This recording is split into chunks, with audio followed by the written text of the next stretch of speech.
তোমাদেরকে আগের ভিডিওতে বললাম না, আমি আজকে দিদির বাড়িতে যাচ্ছি সকাল সকাল রস খাবো বলে। রস আর শীতের কিছু স্পেশাল স্পেশাল খাবার খাবো বলেই চলে এসেছিলাম দিদির বাড়িতে। তো খুব সকালে এসেছি আমরা আমরা মোটামুটি 8টা সাড়ে 8টার মধ্যে পৌঁছে গেছি।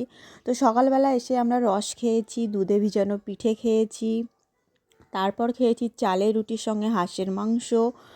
আর দুপুরে রান্না করছি মাংস কষা আর ফ্রায়েড রাইস। তো আমি যেখানে যাই রান্নাটা আমি নিজে করি, আমার রান্না করতে খুব ভীষণ ভালো লাগে। মানে এত ভালো লাগে যে মানে আমি যদি কোনো আত্মীয় বাড়িতে যাই সেখানেও আমি বলি যে আমি রান্না করে দিচ্ছি, যদি না তাদের কোনো প্রবলেম থাকে।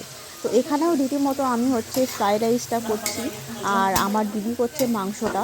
তো আমি ভাবলাম ফ্রায়েড রাইসটা করে দিই, 3 কেজি চালের ফ্রায়েড রাইস করবো আজকে আমি। তো এখানে আমি সবজিগুলো ভেজে নিচ্ছিলাম। ওখানে হচ্ছে গাজর ভেজে নিয়েছি, তারপর ভেজে নিয়েছি বিনস আর মটরশুঁটি। এগুলো সব কিছু আমি একবারে ভেজে নিয়েছি। তো আমি কী করি, অনেকে মানে রান্না করতে গিয়ে খুব মানে নিয়ম কানুন এটা সেটা মেনে করে, যে স্টেপ বাই স্টেপ। আমি না ওরকমভাবে করি না। আমি এইদিকে আমি মানে একা একা কী বলবো, ভিডিও খুব করছি আর স্পিডে ভাত কাজ করি। মিশাচ্ছি, সেই জন্য স্পিড পুরো কাজ ভিডিও করতে আমি আমি দিতে পছন্দ পারছি না। করি। তো আমি আর সমস্ত হচ্ছে কি সবজিগুলো পরে আরো ভেজে নিয়ে দেখাচ্ছি, ভাতটা এই যে রেডি করে দেখাচ্ছি। রেখেছিলাম।